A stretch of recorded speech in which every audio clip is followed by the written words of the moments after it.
ጤና ይስጥልን የተከበራችሁ ተመልካቾቻችን ከአማራ ሚዲያ ኮርፖሬሽን አዲስ አበባ ስቱዲዮ ለዕለቱ የተዘጋጁ ዘገባዎች እንደሚከተለው ይቀርባሉ። ቴዎድሮስ ኃይለ ኢየሱስ ነኝ። አብራችሁን ቆዩ።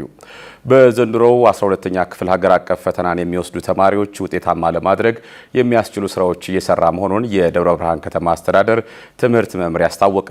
በከተማ አስተዳደሩ ከ1900 በላይ ተማሪዎች ለፈተና እንደሚቀመጡም መምሪያው ገልጿል። ብርቱካን ማሞ የ2018 የ12ኛ ክፍል የዩኒቨርሲቲ መግቢያ ፈተና የሚወስዱ በአገር አቀፍ ደረጃ ከ560 ሺህ በላይ ተማሪዎች ናቸው። እነዚህ ተማሪዎች ከ660 በላይ የፈተና መስጫ ማዕከላት ፈተናቸውን የሚወስዱ ይሆናል። ለ12ኛ ክፍል የዩኒቨርሲቲ መግቢያ ፈተና በቂ ቅድመ ዝግጅት አድርገናል ብለዋል ያነጋገርናቸው የደብረ ብርሃን ከተማ የ12ኛ ክፍል ተፈታኝ ተማሪዎች።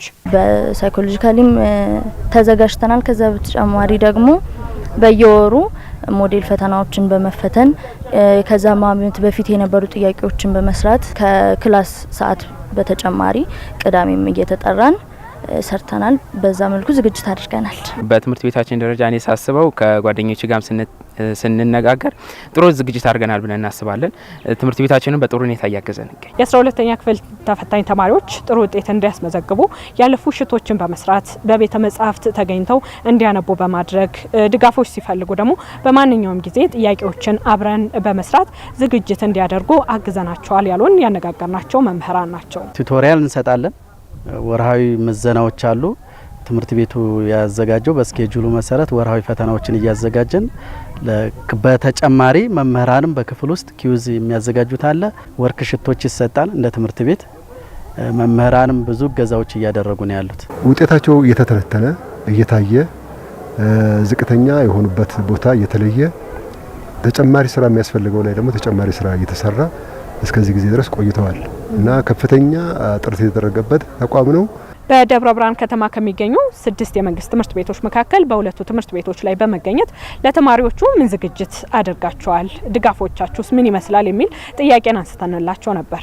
የትምህርት ቤቶቹ እርሳነ መምህራንም ይህንን ምላሽ ሰጥተውናል። ብዙ ወርክሽቶችን ሞዴል ፈተና ከ4 ጊዜ በላይ አሁን 5ኛው ነው በከተማ አስተዳደሩ የተዘጋጀውና ሌላ 6ኛ አሁንም በትምህርት ቤት የተዘጋጀ እሱንም እንሰጣለን ብለን ነውና ልጆቻችን ምን ላይ እንዳሉ እየገመገምን ክትትል እያደረግን ነው የምንገኘው። የ12ኛ ክፍል የዩኒቨርሲቲ መግቢያ ፈተና የሚያስፈትኑ ሁሉም ትምህርት ቤቶች ላይ በቂ ዝግጅት ተደርጓል። በግብአትም በአቅምም ተማሪዎች የተሻለ ትምህርት እንዲያገኙ አድርገናል። በዚህም ደግሞ የተሻለ ውጤትን እንጠብቃለን ያሉት የከተማ አስተዳደሩ ትምህርት መምሪያ ኃላፊ ወይዘሮ መቅደስ ብዙና ናቸው። ለደብረ ብርሃን ከተማ አስተዳደር 1914 ተማሪዎች በዚህ አመት የአገር አቀፍ ፈተና ይፈተናሉ። ካምናው በተሻለ የምንጠብቃቸው 500 እና በላይ የተሻሉ ውጤት የሚያመጡ ተማሪዎች አሉን። በእርግጠኝነት የትምህርት ቤት ቁጥራችንም ከባለፈው አመት በተሻለ ከፍ ይላል። የሁሉም አስፈታኝ ትምህርት ቤቶቻችን ያሳልፋሉ። የማያሳልፍ ተቋም አይኖርንም ብለን ተስፋ እናደርጋለን። ከሰሩት ስራ እንዲሁም ደግሞ ከምንጠብቀው አንፃር ማለት ነው። በደብረ ብርሃን ከተማ 22 በሚሆኑ የትምህርት ተቋማት የምገባ አገልግሎት እየተሰጠ መሆኑን የከተማ አስተዳደሩ ትምህርት መምሪያ ገለጸ። በአገልግሎቱ ከ8000 በላይ ተማሪዎች ተጠቃሚ መሆናቸውም ተገልጿል። ዮናስ ታደሰ በጠባሴ መድኃኔዓለም አንደኛና መካከለኛ ደረጃ ትምህርት ቤት ያገኘነው ተማሪ በተቋሙ ምገባ ከመጀመሩ አስቀድሞ በርካታ ችግር ስለመኖሩ ያስታውስና አሁን ላይ ትምህርቱ ላይ ብቻ ትኩረት በማድረግ ላይ ስለመሆኑ ነግሮናል። ሳይበላ የሚመጣ ልጅ ሊኖር ይችላል፣ ሊደክመው ሊወድቅ ይችላል። በዛ ሰዓት ላይ አሁን የምገባ መጀመሩ በጣም ጥሩ ነገር ነው። አሁን በእኔ ላይ ትምህርቴን በአግባቡ እንድከታተል አድርጎኛል። በትምህርት ሰዓት ላይ አልቀርም፣ በአግባቡ ትምህርቴን እከታተላለሁ። ከዛን በቃ ሁሌ ለትምህርቴ ዝግጁ ሬዲ ሆኜ እገባለሁ። መምህርት ወይንሸት በቀለ ምገባው በርካታ ለውጦችን ያመጣ በመሆኑና ህጻናት ላይ መሰረት መጣል ስላለብን ይህንን የምገባ ተግባር ማሳደግ ይኖርብናል ብለዋል። አስጨናቂ ነበረ። የሚያለቅሱ ልጆች ነበሩ፣ የሚወድቁ ልጆች ነበሩ። ግን በሂደት እርዳታው ከመጣ በኋላ ትልቅ ለውጥ አለ። ለምሳሌ ሩዝ ይበላሉ፣ ቅንጨ ይበላሉ፣ የስንዴ ቅንጨ ይበላሉ፣ ሰላም ይውላሉ፣ ውሃ ይጠጣሉ፣ ንጹህ ውሃ ያገኛሉ፣ ንጹህ ጨዋታ ያገኛሉ። ትልቅ ለውጥ አለ። የሚመለከተው የትምህርት አካል በሙሉ ትብብር ቢያደርጉ ምክንያቱም ህጻናትን ከስር ካላነሳን ማለት ካልኮተኮትን ላይ ወተን ምንም የምናደርገው ነገር የለም። ከስር ነው መሰረት ካልተሰራ ላይ ደርሶ መፍረሱ ስለማይቀር ማለት ነው። የጠባሴ መድኃኔዓለም አንደኛና መካከለኛ ደረጃ ትምህርት ቤት ርዕሰ መምህር ታደሰ በላቸው ከዚህ ቀደም እንደ ተቋም ችግር የነበሩ ጉዳዮች አሁን ላይ መፍትሄ አግኝተዋል ነው ያሉት። ተማሪ የማቋረጥ መጠን በጣም እየጨመረ ነበር። የማሰለስ መጠን እየጨመረ ያለበት ሁኔታ አለ። ኢቭን እንኳን እስከ ሰኔ ድረስ የሚማሩ ተማሪዎች የመውደቅ መጠንም ራሱ የጨመረ ነገር ነበር እና ግን ምገባ ከተጀመረ ጊዜ ጀምሮ ተማሪዎች አንደኛ አያሰልሱም፣ ሁለተኛ አያቋርጡም፣ ሶስተኛ ኢቭን በትምህርት ውጤታቸው የተሻለ ሁኔታ እንከታተላቸዋለን። የደብረ ብርሃን ከተማ አስተዳደር ትምህርት መምሪያ ኃላፊ መቅደስ ብዙነህ በበኩላቸው የምገባ ፕሮግራሙ ባለባቸው ሁሉም ትምህርት ቤቶች በተጨባጭ ለውጦች ስለመኖራቸው አንስተዋል። የደብረ ብርሃን ከተማ አስተዳደር ትምህርት መምሪያ በ22 ትምህርት ቤቶች ላይ የተማሪዎች ምገባ ያካሂዳል። በዚህ ምገባም ከ8014 በላይ ተማሪዎች የምገባ አገልግሎትን ያገኛሉ። ውጤት ላይ ለውጥ አለው፣ ማሰለስ ላይ ለውጥ አለው፣ ስነ ልቦና ላይ ለውጥ አለው። ልጆቹ ላይ ማለት በነጻነት ትምህርታቸውን የሚከታተሉበትና ውጤታቸው ላይ ብቻ የሚያተኩሩበት ለውጥ አምጥቷል። ሲጀመር በአንድ ትምህርት ቤት ላይ የነበረው ይህ ተግባር በከተማ አስተዳደሩ በሚገኙ ሁሉም ትምህርት ቤቶች ላይ እንዲዳረስ ከባለድርሻ አካላት ጋር በትኩረት እየተሰራ ስለመሆኑም ተመላክቷል። በሀገር አቀፍ ደረጃ የትምህርት ጥራትንና ተደራሽነትን ለማረጋገጥ ከታቀዱ 50 ሞዴል ትምህርት ቤቶች መካከል 13ቱ ልዩ የመንግስት አዳሪ ትምህርት ቤቶች መሆናቸውንና እነዚህም በክልሎች እንደሚገነቡ የትምህርት ሚኒስቴር መረጃ ያመለክታል። አዳሪ ትምህርት ቤቶች በአሁኑ ወቅት በዩኒቨርሲቲዎች ማዕቀፍ 1250 ተማሪዎችን ተቀብለው እያስተማሩ እንደሚገኙም ሚኒስቴሩ ገልጿል። ሰላማዊት ነጋ በሀገር አቀፍ ደረጃ የትምህርት ተደራሽነትና ጥራትን ለማረጋገጥ ተወዳዳሪና ብቃት ያላቸውን ተማሪዎች ለማፍራት እየተሰራ ሲሆን የልዩ የመንግስት አዳሪ ትምህርት ቤቶች ግንባታ አንዱ ነው። በዚህም 50 ሞዴል ትምህርት ቤቶችን ለመገንባት እቅድ ተይዟል። ከነዚህም መካከል 13ቱ ልዩ የመንግስት አዳሪ ትምህርት ቤቶች መሆናቸውን በትምህርት ሚኒስቴር የትምህርት ቤቶች ግንባታ ፕሮጀክት ጽህፈት ቤት ኃላፊ ዶክተር ከተማ መስቀላ ገልጸዋል። ትምህርት ቤቶቹ በተለያዩ ክልሎች በግንባታ ላይ ሲሆኑ በዩኒቨርሲቲዎች ማዕቀፍ እንዲተዳደሩ በማድረግ 1250 ተማሪዎችን ተቀብለው በማስተማር ላይ ይገኛሉ። በአራት ክልሎች ላይ ግንባታ እያከናወነን ያለ ነው። የነዚህ አራት ትምህርት ቤቶች ግንባታ በተለያየ የግንባታ ደረጃ ላይ ነው ያለው። ሁለቱ ላይ ኦልሞስት መጠናቀቅ ሂደት ላይ ነው ያሉት፣ ፊኒሺንግ ላይ። ሁለቱ በቅርብ የተጀመሩ ናቸው። ሌሎቹ ደግሞ በጥናት ሂደት ላይ የሚገኙ ናቸውና አክቹአሊ ተጠናቀው ሙሉ በሙሉ ተማሪዎቹ እዛ የተገነባው ትምህርት ቤት ገብተዋል የምንለው እንትን የለም። ግን በማዕቀፉ ስር የሚያስተዳድሯቸው ዩኒቨርሲቲዎች ተቀብለው እንዲያስተናግዷቸው እየተደረገ ነው ያለው። ግንባታው በቅርብ ነው የተጀመረው።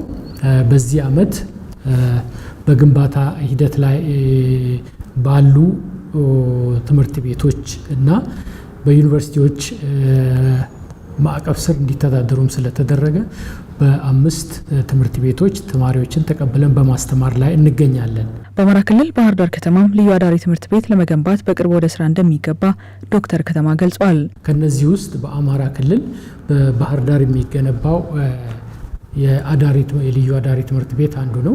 ይሄ ልዩ አዳሪ ትምህርት ቤት ሳይቱን ከክልሉ ተረክበን አማካሪም ተቀጥሮ የዲዛይንና የስራ ዝርዝር ዝግጅት ላይ ነው ያለነውና በቅርቡ ይሄ ዝግጅት እንደተጠናቀቀ ለሚመረጡ ተቋራጮች ስራው ተሰጥቶ ግንባታው ይጀመራል የሚል እምነት አለን። እነዚህ የሚገነቡ ልዩ የመንግስት አዳሪ ትምህርት ቤቶች በሳይንስ ቴክኖሎጂና ሌሎች ዘርፎችም አስፈላጊውን ግብዓትና በሙያቸው የላቁ መምህራንን የያዙ በመሆናቸው ተወዳዳሪ ተማሪዎችን ለማፍራት እንደሚሰሩ ገልጸዋል። ከሁሉም የሀገሪቱ ክፍል ተሰባስበው በተቋማት በአንድነት የሚማሩበትን ማዕከል መፍጠር ማለት በአንድ ጊዜ 50 ሺህ ሰውን የጋራ እሴት አዳብሮ እንዲወጣ ባህሉን የጋራ ባህል አድርጎ እንዲወጣ ማድረግ ብቃት ያለው ትምህርት ተምሮ እንዲወጣ ማድረግ ከተቻለ ሀገራችንን ሙሉ በሙሉ እነዚህ ብቻ ለሀገራችን እድገት አስተዋጽኦ ያበረክታሉ ባይባልም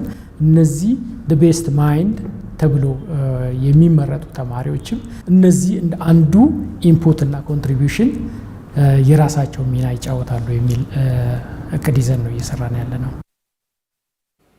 በተያያዘ ዜና በሀገር አቀፍ ደረጃ የ8ኛ ክፍል ከፍተኛ ውጤት ያላቸው ተማሪዎች ተወዳድረው የሚገቡባቸው ልዩ የመንግስት አዳሪ ትምህርት ቤቶች የትምህርት ጥራትን ለማረጋገጥ የልምድ ልውውጥ ማዕከል ሆነው እንደሚያገለግሉ የትምህርት ሚኒስቴር አስታወቀ። እነዚህ ልዩ የመንግስት አዳሪ ትምህርት ቤቶች የትምህርት ጥራትን ከማረጋገጥ ባሻገር ኢትዮጵያዊ አንድነትን ለማጠናከር እንደሚረዱ ሚኒስቴሩ ገልጿል። ለሰላማዊት ነጋ ዘገባ መሰረት መቅጫ። ከሁሉም አካባቢዎች የተውጣጡ ብቃት ያላቸው ተማሪዎች ተወዳድረው የሚገቡባቸው ልዩ የመንግስት አዳሪ ትምህርት ቤቶች ተማሪዎችን ተቀብለው በማስተማር ላይ ይገኛሉ። በእነዚህ ትምህርት ቤቶች የ8ኛ ክፍል ውጤታቸው ከፍተኛ የሆነ ተማሪዎችን በመምረጥ ተወዳድረው እንዲገቡ ይደረጋል ያሉት በትምህርት ሚኒስቴር የትምህርት ቤቶች ግንባታ ፕሮጀክት ጽህፈት ቤት ኃላፊ ዶክተር ከተማ መስቀላ ናቸው። ዓላማው በሀገሪቱ በሁሉም ኮርነር ያለ ብቃት ያለው ተማሪ ወደ እነዚህ ትምህርት ቤቶች በውድድር ከገባ በኋላ ብቃት ያላቸው ዜጎችና ለወደፊት የኢትዮጵያን መጻኢ ዕድል በዋናነት ለማስቀጠልና የበለጠ እድገቷንም ለማረጋገጥ ሚና የሚወጡ ዜጎችን ለማፍራት የታሰበ ነው። ከዚህም በተጨማሪ ደግሞ እነዚህ ትምህርት ቤቶች እዚህ ትምህርት ቤት የሚገቡ ተማሪዎች ከሁሉም ክልል ተሰባስበው አንድ ላይ የሚኖሩን በመሆኑ የማህበረሰቡን የኢትዮጵያዊነትን መስተጋብርም እዛ ዴቨሎፕ አድርገው በዛ ስብዕና እንዲያድጉ ጭምር ያግዛል ተብሎ ታስቦ ነው። ተማሪዎቹ ከተለያየ ክልሎች በመምጣት በአንድነት የሚማሩባቸው ትምህርት ቤቶች በመሆናቸው ሀገራዊ አንድነትና የሀገር ፍቅር ስሜትን በትውልዱ ለመቅረጽ እንደሚያስችልም ገልጸዋል። ከሁሉም የተውጣጡ ተማሪዎች እዛ አንድ ተቋም ገብተው እንዲማሩ ነው የሚፈለገውና በዚህ ሂደት የባህል ልውጦች ይደረጋሉ። ማንነትን ኢትዮጵያዊነትን የሚያዳብሩበት ማዕከልም ጭምር ይሆናል። ሀገራዊ ስሜትም በአግባቡ የሚያድግባቸው ማዕከላት ይሆናሉ የሚለውን መነሻ አድርጎ ስለተዋቀረ ሆፕፉሊ ይሄ ለሀገራችን አንድነትና እድገት ትልቅ አስተዋጽኦ ይኖረዋል ብለን ነው የምናምነው። በሀገሪቱ በሚገኙ ሁሉም ትምህርት ቤቶች የትምህርት ጥራትን ለማረጋገጥ የልምድ ልውውጥ መድረኮች ይፈጠራሉ ብለዋል ዶክተር ከተማ መስቀላ። ተሞክሮችን ለማሻገር ሁለት ነው እየተጠቀምን ያለ ነው። አንደኛው እነዚህ ልዩ አዳሪ ትምህርት ቤቶች ናቸው። ሁለተኛው ደግሞ በየአካባቢው የሚገነቡ ሞዴል ትምህርት ቤት የሚባሉ አሉ። የአዳሪ ትምህርት ቤቶችን እንደ ፎከስ አድርገን ብንወስድ አንደኛ እነዚህ አዳሪ ትምህርት ቤቶች በውስጥ ግብዓት በደንብ የተደራጁ ይሆናሉ። ሁለተኛ ከሰው ኃይል አንጻር ብቃት ያላቸው መምህራኖች እዛ እንዲገቡ ነው እየተደረገ ያለው። ስለዚህ ይሄ ሲሆን ብቃት ያለው ግብዓት እና ብቃት ያለው የሰው ኃይል በተለይ መምህራን የአስተዳደር አያያዝ ከተዘረጋ እነዚህ ተማሪዎች ብቃት ያላቸው ተመራቂዎች ይሆናሉ። ወደ ዩኒቨርሲቲዎችም ሲገቡ ኤክሴል አድርገው ይወጣሉ የሚለው እንትን አለ። ስለዚህ ይሄ በሂደት ላይ በአግባቡ በሙሉ አቅሙ ወደ ስራ ስንገባ ይሄ ተጠንቶ በሌሎች አዳሪ ባልሆኑ የሀገሪቱ ሁለተኛ ደረጃ ትምህርት ቤቶችም እንዲሸጋገር ነው የሚፈለገው። በተለይም ከትምህርት ግብዓት አንጻር ከመምህራን አያያዝ ወደፊት ደግሞ ይህም መነሻ በማድረግ ደግሞ የስርዓተ ትምህርት ለውጥ የሚያስከትል ከሆነ ተጠንቶ የሚካሄድበት ይሆናልና ዓላማውም የትምህርት ጥራትን ከማሳደግ ባለፈ የሀገራቸው መጻኢ ዕድል የሚወስኑ ብቁ ዜጎችን ማፍራት መሆኑን ተናግረዋል። ከአማራ ሚዲያ ኮርፖሬሽን አዲስ አበባ ስቱዲዮ ለዕለቱ የተዘጋጁ ዘገባዎች የተከታተሏቸውን ይመስሉ ነበር። ቴዎድሮስ ኃይለ ኢየሱስ ከስቱዲዮና ከስርጭት ባለሙያዎች ጋር በጋራ በመሆን የዕለቱን ዜና መራሁ። ስለነበረን ቆይታ ከልብ እናመሰግናለን። ጤና ይስጥልን።